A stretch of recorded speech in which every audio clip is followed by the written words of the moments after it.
तो राम राम जी सभी लोगों को। जैसा कि आप मुझे जानते होंगे, मेरा नाम है मुकुल शर्मा उर्फ मुकुल भैया, और मैं आप सभी को कवर करा रहा हूँ भाई क्लास 10th की साइंस का पहला चैप्टर, जिसका नाम है केमिकल रिएक्शन एंड इक्वेशन, यानी कि रासायनिक अभिक्रिया एवं समीकरण। ठीक है, इससे ये जो लेक्चर है ना, ये लेक्चर नंबर 3 का पार्ट 2 है।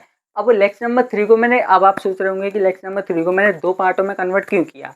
पहले जो पार्ट में जो कुछ भी मैं पढ़ा रहा था ना, उसमें थोड़ी सी हेजिटेशन रह गई थी। ठीक है, अब हेजिटेशन, कुछ लोग सोच रहे हैं हेजिटेशन मतलब मुकुल भैया हिंदी में बताओ, हिंदी में, हमको हिंदी में पढ़ रहे हैं तो हिंदी में ही बताओ सारी चीज़ें।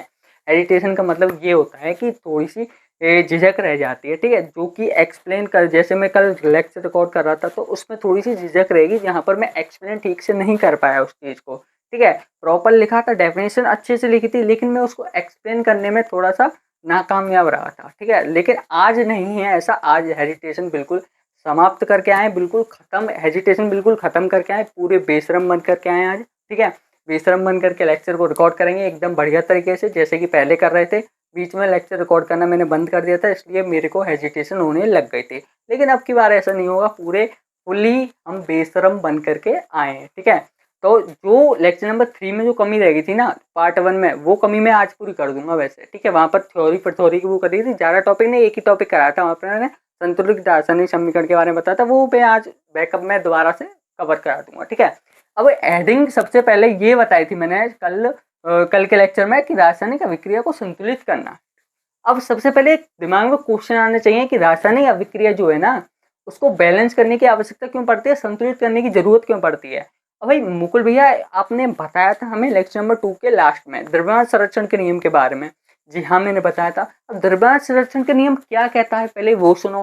द्रव्यमान संरक्षण का नियम ये कहता है कि जहां पर कि द्रव्यमान को ना तो नष्ट किया जा सकता है कहीं पर भी। ठीक है, हर पूरी पृथ्वी पे हर वह जगह जहां पर द्रव्यमान उपस्थित है। अब द्रव्यमान क्या होता है, ठीक है, द्रव्यमान होता है भार होता है। ठीक है, जहां पर जैसे कि तुम्हारे अंदर, जैसे मैं तुम्हारा वेट के बारे में पूछूं, तुम्हारा बॉडी वेट कितना है, तो ये तो आप बोलोगे कि है ना, मेरा जो है ना 40 kg है। ठीक है, जो जो 40 kg होगा ना वो रहेगा 40 kg, मेरा नहीं आपका। ठीक है, मेरा तो 48 kg है। ठीक है, आपका जो बॉडी वेट है वो रहा 40 kg, मेरा जो बॉडी वेट रहा 48 kg। ठीक है, 48 kg रहा, यानी कि जो केजी जो है ना वो द्रव्यमान का क्या है, क्या है, द्रव्यमान को जिस मात्रा में मापते हैं वो कहलाता है केजी। ठीक है, जिस पदार्थ, जिस चीज में मापते हैं वो चीज कहलाती है आपकी केजी। ठीक है, केजी रहती है किलोग्राम, जो आपके 11th क्लास की फिजिक्स की चैप्टर नंबर 1 में यूनिट एंड डायमेंशन वाला चैप्टर, उसमें आकर के आप पढ़ोगे। ठीक है, हालांकि हमें चैप्टर नंबर 11th की फिजिक्स तक नहीं जाना है, हमें 10th तक ही रहना है। ठीक है,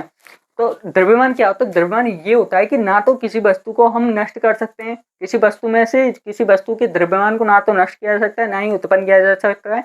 द्रव्यमान को एक रूप से दूसरे रूप में परिवर्तित किया जा सकता है, यानी कि ट्रांसफर कर सकते हैं हम द्रव्यमान को। अब इसकी जरूरत रासायनिक अभिक्रिया में क्यों पड़ी, रासायनिक अभिक्रिया में इसलिए पड़ी क्योंकि जहां पर द्रव्यमान को नष्ट नहीं किया जा सकता ना, वैसे ही परमाणु के अंदर जो एटम होते हैं ना, उनको नष्ट नहीं किया जा सकता, उसकी जो परमाणु संख्या होती है उसको नष्ट नहीं किया जा सकता है। इसलिए हम केमिकल रिएक्शन या फिर रासायनिक समीकरण को, रासायनिक अभिक्रिया को संतुलित करते समय ध्यान रखते हैं कि अभिकारक की जो परमाणुओं की संख्या है ना, वो बराबर होनी चाहिए उत्पाद के परमाणुओं की संख्या के। ठीक है, द्रव्यमान संरक्षण के नियम की आवश्यकता इसलिए पड़ती है क्योंकि अभिकारक के जो परमाणुओं की जो संख्या रहती है ना, वो बराबर होनी चाहिए उत्पाद के परमाणुओं की संख्या के। जैसे कि मैंने दो तत्व लिए A+B, ये बना रहे ए और बी। ठीक है, अब ये जो रहेंगे ना वो रहेंगे अभिकारक, जैसे कि मैंने लेक्चर नंबर 2 में बताया था, और ये जो रहेगा ये रहेगा उत्पाद। तो अभिकारक ये, यानी कि यहाँ पर जो परमाणुओं की जो संख्या रहेगी वो बराबर होगी किसके, उत्पाद के परमाणु की संख्या के। अब मुकुल भैया समझ में नहीं आया, ठीक है, मेरे भी नहीं आया, चलो हटाओ, एग्जाम्पल के थ्रू समझते हैं। एग्जाम्पल क्या लेते हैं, एग्जाम्पल जैसे कि मैंने लिया जिंक। ठीक है, जिंक को किस में मिलाया मैंने, जिंक को मिलाया मैंने H2SO4। H2SO4 क्या होता है, H2SO4 होता है आपका तनु सल्फ्यूरिक अम्ल।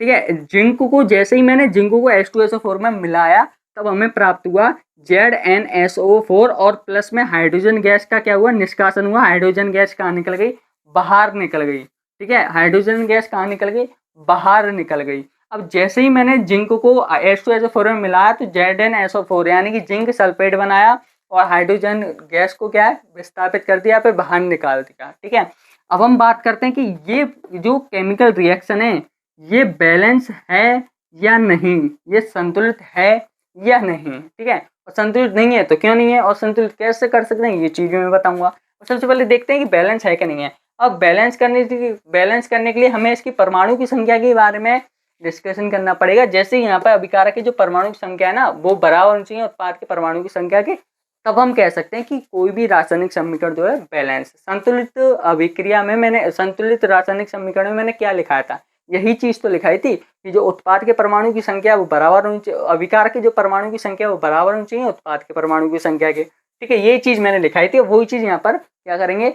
प्रयोग करेंगे, एक्सपेरिमेंट करेंगे उसी चीज का। ठीक है, जिंक की बात करते हैं हम। जिंक की जो परमाणु जो संख्या है वो कितनी है। ठीक है, जहां पर कुछ नहीं होता वहां पर एक होता है। ठीक है, जहां पर कोई नहीं होता वहां पर एक होता है। ठीक है, अब जिंक के पास में कुछ नहीं है, जिंक के पास में एक चीज है। ठीक है, क्या है, इसकी जो परमाणु संख्या है ना वो एक ही है, जहां पर कुछ नहीं होता वहां पर एक मान लो। ठीक है, जिंक के पास परमाणु संख्या एक है। अब अभिक्रिया के पश्चात यहाँ पे उत्पाद साइड में देखो, उत्पाद में जिंक कितने, एक। ठीक है, बैलेंस है। हाइड्रोजन को देखते हैं, हाइड्रोजन कितनी है, दो। यहाँ पर हाइड्रोजन कितनी है, यहाँ पर हाइड्रोजन दो। ठीक है, दो लगाना पूरा। यहाँ पर हाइड्रोजन कितनी है, दो। यहाँ पर हाइड्रोजन कितनी है, दो। बैलेंस है। अब हम बात करते हैं एस की। ठीक है, सल्फर की बात करते हैं, सल्फर कितनी है, एक। यहाँ पर सल्फर कितनी है, एक। ऑक्सीजन कितनी है, चार। ऑक्सीजन कितनी है, चार। ऑक्सीजन की ये जो है ना, जैसे O4 लिख रहा है, ठीक है, H2 लिख रहा है, तो ये चीज है परमाणु संख्या। ये क्या है, परमाणु संख्या किसकी, हाइड्रोजन की। ठीक है, हाइड्रोजन की ये चीज हो गई हाइड्रोजन की परमाणु संख्या, और ये हो गई ऑक्सीजन की परमाणु संख्या। ये हो गई हाइड्रोजन की परमाणु संख्या, ये हो गई ऑक्सीजन की परमाणु संख्या, ये होती है। अगर ये दोनों चीज बराबर हैं तो हम कह सकते हैं कि समीकरण जो है, ठीक है, इक्वेशन जो है वो क्या है, संतुलित है। बराबर नहीं है तो हम कह सकते हैं कि असंतुलित है। असंतुलित रासायनिक समीकरण की डेफिनेशन भी यही होती है कि जहाँ पर अभिकारक के परमाणु की संख्या बराबर नहीं होती है उत्पाद के परमाणु की संख्या के। ठीक है, ये चीज मैंने नेक्स्ट क्लास में बताई थी, और आज हम डिस्कशन करेंगे असंतुलित रासायनिक समीकरण को संतुलित करना। ठीक है, किसी भी असंतुलित रासायनिक समीकरण को संतुलित कैसे करते हैं। जैसे कि यहाँ पर मैंने इसको संतुलित कर दिया, अब मैंने इसको संतुलित क्यों किया, ठीक है, किस प्रकार से करते हैं, अब मैंने डायरेक्टली बता दिया। ये आप आधे लोगों के पल्ले पड़ा हुआ, आधे के पल्ले नहीं पड़ा हुआ। पल्ले पढ़ने का मतलब समझ में आया हुआ, और किसी किसी के समझ में नहीं आया हुआ, बहुतों के समझ में तो नहीं आया ही होगा। ठीक है, अब मैं इसको रफ करता हूँ और टॉपिक की तरफ मूव करते हैं। हाँ जी, तो हम अपने टॉपिक पर आ गए। ठीक है, टॉपिक है संतुलित असंतुलित रासायनिक समीकरण को संतुलित करना। संतुलन का मतलब बैलेंस करना। ठीक है, संतुलित का मतलब ही बैलेंस होता है। बैलेंस का मतलब अभिकारक के जो भी परमाणु की संख्या है वो बराबर होनी चाहिए उत्पाद के परमाणु की संख्या के। ठीक है, अब मैं यहाँ पर एक केमिकल रिएक्शन लेता हूँ। ठीक है, यहाँ पर इक्वेशन लेता हूँ। इक्वेशन क्या लेता हूँ, Fe क्या है आपका, Fe आपका आयरन, जिसको लोहे के नाम से भी जानते हैं। ठीक है, इसमें मिला रहा हूँ मैं H2O, यानी कि जो H2O क्या है, यहाँ पर है जल। ठीक है, और ये बना रहा है Fe3। ठीक है, O4, Fe3O4 बना करके तैयार कर रहा है, प्लस में हाइड्रोजन गैस क्या कर रहा है, निष्कासित कर रहा है।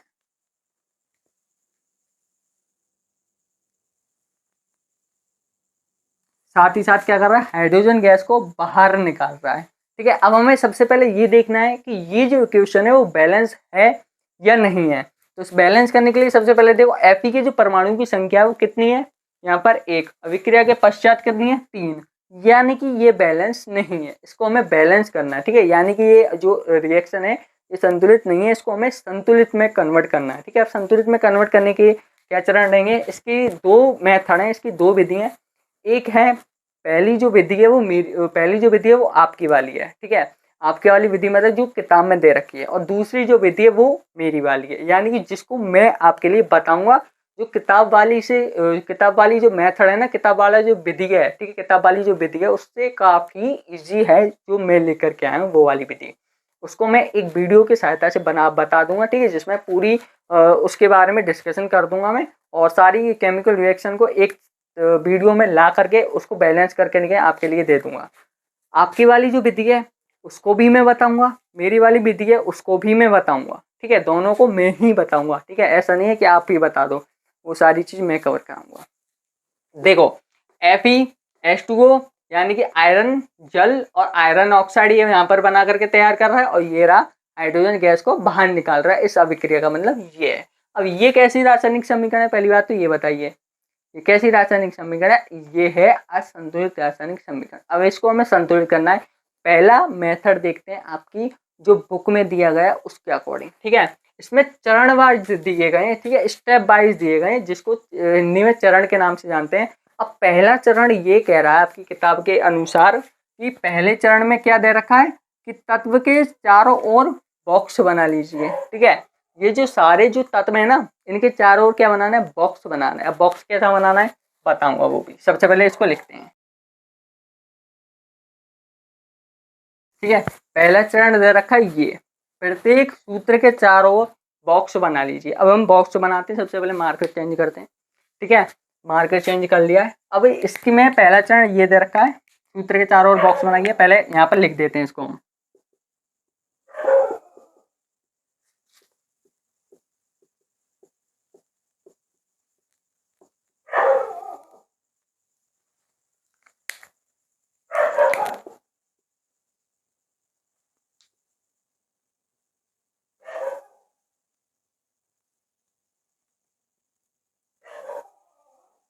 ठीक है। ये हमने इसके अंदर क्या बॉक्स बना लिया। अब देखते हैं सेकंड चरण को, यानी कि सेकंड स्टेप के बारे में हम देखते हैं।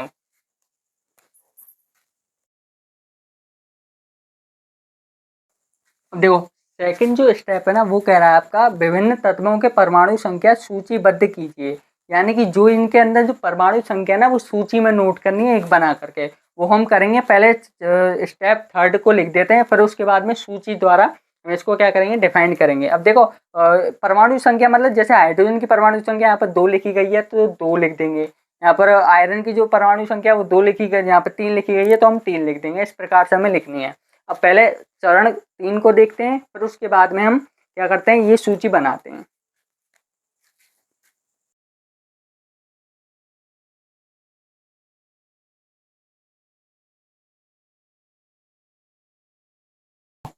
चरण 3 जो है, स्टेप थर्ड जो है, वो क्या कह रहा है, ऑक्सीजन परमाणु को संतुलित करने के लिए, ठीक है। यानी कि जो इसमें सबसे पहले हम बैलेंस करेंगे, जिसमें 4 अंक दिए गए, यानी सबसे ज़्यादा परमाणु संख्या जिसमें होगी ना, सबसे पहले हम उस तत्व को बैलेंस करेंगे। यहाँ पर जो है इस रिएक्शन में ऑक्सीजन के पास 4 हैं, ठीक है। 4 से ज़्यादा अगर आयरन के पास में, यानी Fe लोहा जो है उसके पास में होते, तो हम सबसे पहले लोहे को क्या करते, बैलेंस करते। लेकिन यहाँ पर क्या, ऑक्सीजन के पास में 4 अंक दिए गए, 4 परमाणु दिए गए, ठीक है। ऑक्सीजन की परमाणु संख्या है 4।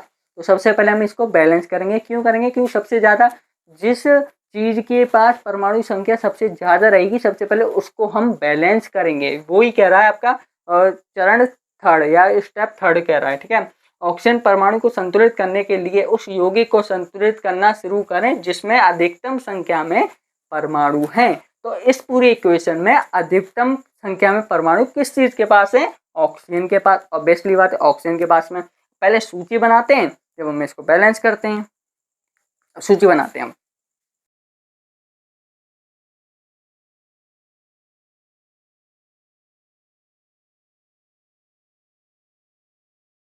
तो ये बना ली हमने इसकी क्या, सूची बना ली हमने इसकी। अब सूची में क्या कह रहा है, ऑक्सीजन परमाणु दिए गए हैं, ठीक है। ऑक्सीजन परमाणु को हमें बैलेंस करना है। तो ऑक्सीजन परमाणु की पहले लिखनी है प्रारंभिक स्थिति, अभिकारक में कितने, उत्पाद में कितने। ऑक्सीजन की प्रारंभिक स्थिति यानी कि पहले की स्थिति जो अब की है, ठीक है, जो अब की स्थिति है। अभिकारक में कितने, अब अभिकारक में ऑक्सीजन कहाँ पर है, ये रहे, ठीक है। ऑक्सीजन ये रहे, ऑक्सीजन कितने, 1, ठीक है।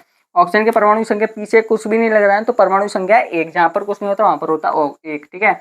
अभिकारक में कितने, 1। और अभिक्रिया के पश्चात यानी कि उत्पाद, ये चीज, ये जो साइड है ये कहलाएगी आपकी उत्पाद, ये जो साइड है ये कहलाएगी आपकी अभिकारक। अब उत्पाद में देखते हैं, उत्पाद में कितने आपके ऑक्सीजन, 4, ठीक है। कहाँ है, ये रहे, ठीक है। ऑक्सीजन कितने, 4। यहाँ पर ऑक्सीजन कितने थे, 1, ठीक है। जहाँ पर कुछ नहीं होता वहां पर 1 होता है, यहाँ पर 1, यहाँ पर 4। अब यहाँ पर लिखते हैं 4। तो ये रही प्रारंभिक स्थिति यानी कि अब की।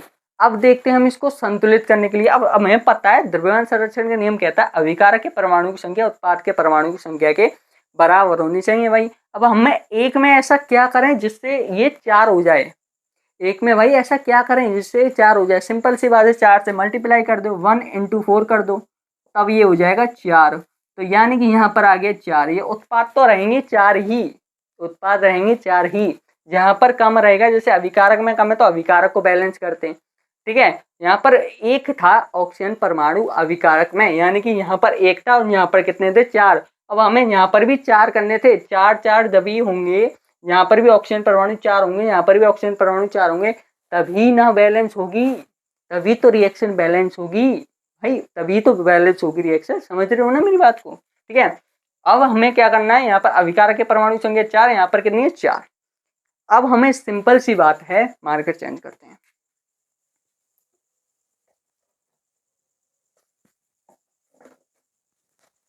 हाँ, अब सिंपल सी बात है, यहाँ पर है 4 और यहाँ पर करने के लिए क्या करना पड़ेगा, जो बॉक्स है ना उसके अंदर कुछ नहीं करना है, ठीक है, उसके अंदर कुछ नहीं करना है। जैसे कि हमें 4 से मल्टीप्लाई किया यहाँ पर, ठीक है, 4 से मल्टीप्लाई किया किसको, ऑक्सीजन को। जैसे कि हम यहाँ पे कोई भी संख्या ले लें 2, ठीक है, 2 को मल्टीप्लाई करते हैं किसके साथ में, 4 के साथ में। तो क्या करते हैं, इस प्रकार से करते हैं ना मल्टीप्लाई, इस प्रकार से करते हैं ना। अगर मान लो मैं 2 को बॉक्स में पैक कर दूं और तब मुझे मल्टीप्लाई करना है 4 के साथ में, तो इस प्रकार से मल्टीप्लाई होगा, 4 इंटू 2 यानी कि 8 आ जाएगा, ठीक है।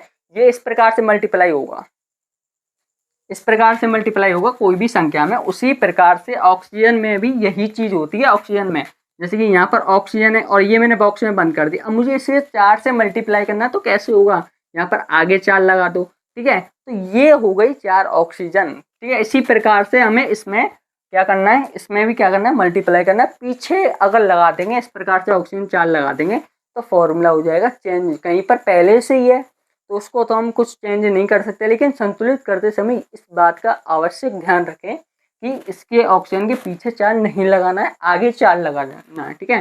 जितने भी ऑक्सीजन के परमाणु संख्या आपको बढ़ानी है संतुलित करते समय, रासायनिक समीकरण को संतुलित करते समय, तो ऑक्सीजन के आगे लगानी है, ठीक है, ना कि पीछे लगानी है। तो ऑक्सीजन के आगे लगाने का मतलब, जैसे कि मैं यहाँ पर लगा दूं, ठीक है, यहाँ पर लगा दूंगा 4, जिससे क्या होगा, ऑक्सीजन के जो परमाणु संख्या वो कितने हो जाएंगे, 4 हो जाएंगे ऑक्सीजन के परमाणु संख्या। यहाँ पर ऑक्सीजन के परमाणु संख्या देखो कितने, 4 इंटू कितने हो गए, ऑक्सीजन के में एक था पहले 4, 1 इंटू 4 यानी कि 4 हो गए, यहाँ पर भी 4 है, यहाँ पर भी 4 है, बराबर हो गए, ठीक है, क्या हो गए, बराबर हो गए। अब हम इनको रफ करते हैं तीनों चरणों को और चौथे चरण के बारे में डिस्कशन करेंगे, ठीक है। जो चीज़ मैंने लिखाई थी अभी, जो भी चीज़ मैंने रफ की है, पहले इस वीडियो को पॉज करो, ठीक है, पहले उसको लिख कर के आओ तुम, ठीक है। उसको लिखने के बाद में फिर इसको वीडियो को ओपन करना, ठीक है, ओपन करने के बाद में तब इस वीडियो को आगे देखना, ठीक है। पहले उसको लिख लो तब इस वीडियो को आगे देखना, ताकि अब जो मैं कराने वाला हूँ ना वो उससे आगे वाला है, ठीक है, ताकि आपको आसानी से समझ में आ जाए, ठीक है। जैसे कि उस सूची में मैंने बनाया, चरण 3 की जो सूची मैंने बनाई, ठीक है, उसमें ये निकल के आया कि ऑक्सीजन परमाणु को हमने बैलेंस किया। उसमें ऑक्सीजन परमाणु को बैलेंस मतलब कैसे किया, 4 इंटू 1, ठीक है, ऑक्सीजन कितने हुए 4, यहाँ पर ऑक्सीजन कितने हुए 4, भाई बात तो सही है। अब चरण देखते हैं चौथा।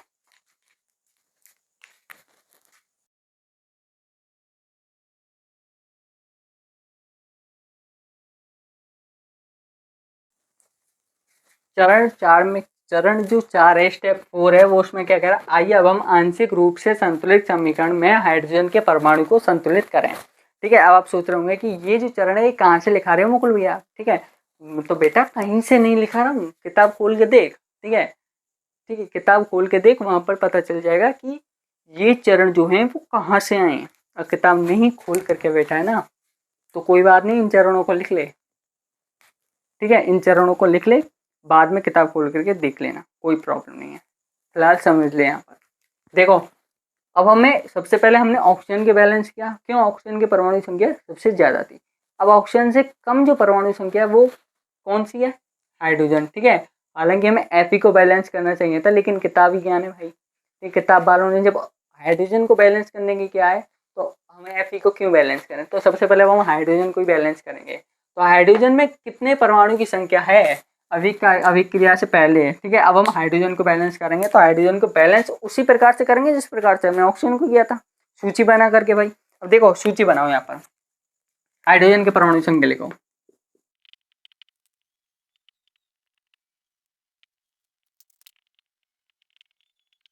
अब देखो हमने सारणी तो बना ली, अब इसमें हाइड्रोजन की संख्या को क्या करते हैं, लिखते हैं। पहले हाइड्रोजन की संख्या कितनी थी यहाँ पर, कितनी है यहाँ पर देखो, जब कोई भी जैसे यहाँ पे H2O है, ठीक है, H2O के आगे एक्स है बॉक्स लग रहा है और आगे लिख रही है 4, ठीक है। जब हम कोई भी संख्या लिखते हैं, जैसे कि यहाँ पर लिखते हैं हम 21 लिखते हैं, 21 के आगे ऐसे लगा करके ऐसे कर देते हैं, तो इस संख्या का मतलब ये है कि 21 जो संख्या है वो 4 से क्या हो रहा है, मल्टीप्लाई हो रहा है, 4 से मल्टीप्लाई हो रहा है। जो 21 है ना वो 4 से क्या हो रही है, गुणा हो रही है, ठीक है, हिंदी में समझ ले, ठीक है। 21 जो है 4 से क्या हो रही है, गुणा हो रही है, ठीक है। गुणा होने के बाद में यहाँ पर कितनी आएगी, 1 इंटू 4 कितना आ गया 4, 2 इंटू 4 कितना आ गया 8, यानी कि 84 आ गई, ठीक है, 84 आ गई। उसी प्रकार से सेम टू सेम यहाँ पर होगा। यहाँ पर ये हाइड्रोजन परमाणु की संख्या कितनी है 2, ठीक है, 2 का मल्टीप्लाई 4 से कर दो कितना हो गया, 4 से कर दो कितना हो गया 8 हो गया। हाइड्रोजन परमाणु संख्या कितनी हो गई 8 हो गई, और ऑक्सीजन कितनी हो गई, ऑक्सीजन हो गई यहाँ पर 4।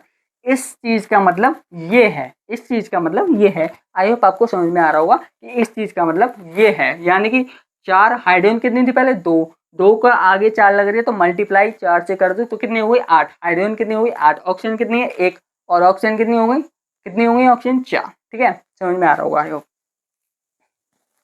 अब हम इसको थोड़ा सा क्या करते हैं, रफ करते हैं इसको और आगे देखते हैं।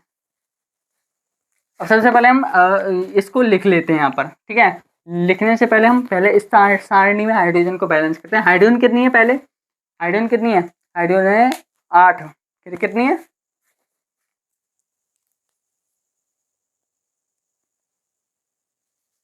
हाइड्रोजन कितनी है, हाइड्रोजन है यहाँ पर 4 इंटू 2, ठीक है, यानी कि 8, 4 इंटू 2, ठीक है, 4 ये रही और 2 हाइड्रोजन के परमाणु क्रमांक और 4 से मल्टीप्लाई हो रहा है, ठीक है, ठीक है, क्योंकि ऑक्सीजन को बैलेंस करते समय हमने आगे 4 लगा दी। बॉक्स के अंदर जो भी चीज़ है उसके साथ में छेड़छाड़ नहीं करनी है, छेड़छाड़ नहीं करनी है। तो आगे 4 लग रही है तो इसका मतलब ये पूरी संख्या से क्या है, मल्टीप्लाई है। तो हाइड्रोजन कितने हुए 8 हो गए, तो हाइड्रोजन इस प्रकार से यहाँ पर 8 है, समझ में आ गए। 4 ये रहा मल्टीप्लाई में और ये रहा अभिकारक के परमाणु की संख्या, हाइड्रोजन के अभिकारक के परमाणु की संख्या, ठीक है। उत्पाद में बात करते हैं, उत्पाद में कितने 2, उत्पाद में कितने 2, ठीक है। अब हमें बैलेंस करने के लिए 8 बनाना है 2 को। अब 8 2 को कैसे बना सकते हैं, 8 2 को कैसे बना सकते हैं, ठीक है।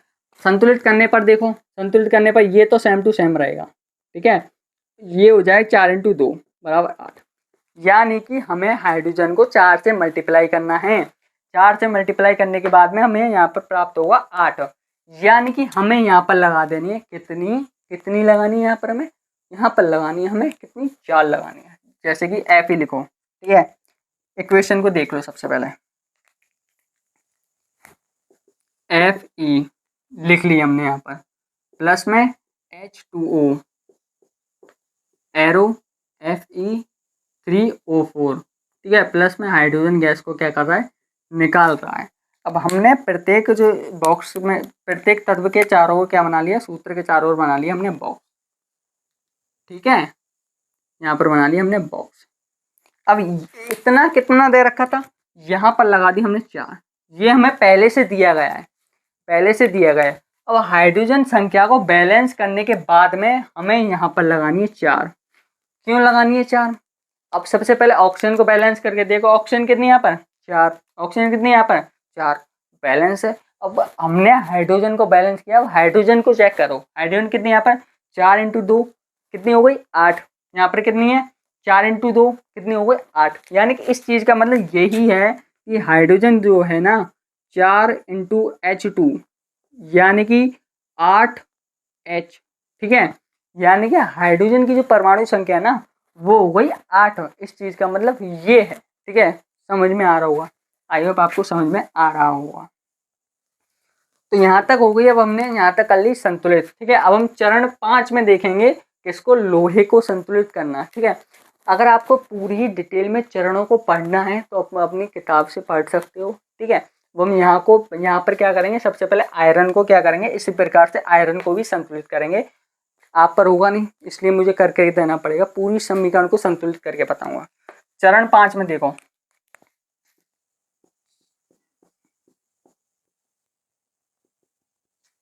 थ्योरी सेम है, ठीक है, थ्योरी सेम है। ऑक्सीजन को हटा करके Fe कर देना, हाइड्रोजन को हटा करके Fe कर देना, बिल्कुल सेम है, ठीक है। यहाँ पे लिखना है अब कि आइए अब हम आंशिक रूप से संतुलित समीकरण में इतना लिख करके हाइड्रोजन की जगह पे अब कर देना आयरन, या फिर Fe कर देना, आयरन के परमाणु को संतुलित करते हैं, ये चीज कर देना बस, ठीक है।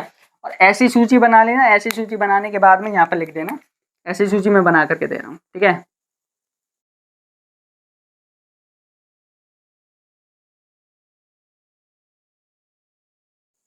अब देखो, अब हमने बना दी सारणी, बहुत अच्छी तरीके से बना दी। अब यहाँ पर देखो तत्व जो हैं आयरन के कितने अभिकारक में कितने, आयरन ये रहा, ठीक है। अभिकारक मतलब ये चीज, और अभिक्रिया के फलस्वरूप बनने वाले को बोलते हैं उत्पाद। अभिकारक में कितने, एक, जहां पर कोई नहीं होता वहां पर होता एक, ठीक है। अभिक्रिया के फलस्वरूप कितने बनने वाले, 3। अब संतुलित करने के लिए हमें ऐसा क्या करना है कि एक की जगह पर 3 आ जाए, तो 3 से मल्टीप्लाई कर दो, ऑब्वियसली बात है। 3 से मल्टीप्लाई करने के बाद 3, यहाँ पर 3 है ही, ठीक है। तो इसको करना है हमें 3 से मल्टीप्लाई। तो इसको 3 से मल्टीप्लाई करने का मतलब ये है कि ये जो समीकरण है ना इस प्रकार से आएगी, देखो।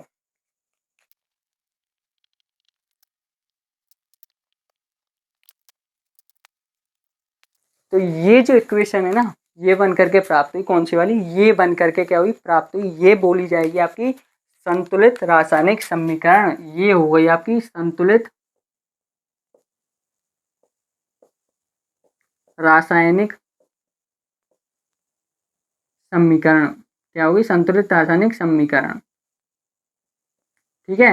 ये बन करके तैयार हो गई। अब आई होप आपको आपकी जो बुक की जो विधि है, जो बुक की जो मेथड है, बुक का जो मेथड है हिट एंड ट्रायल वाला, ठीक है, आई होप आपको समझ में आया होगा। इस प्रकार से सारी जो क्रिया दे रखी है, ठीक है, उनको क्या करना है, बैलेंस करना है।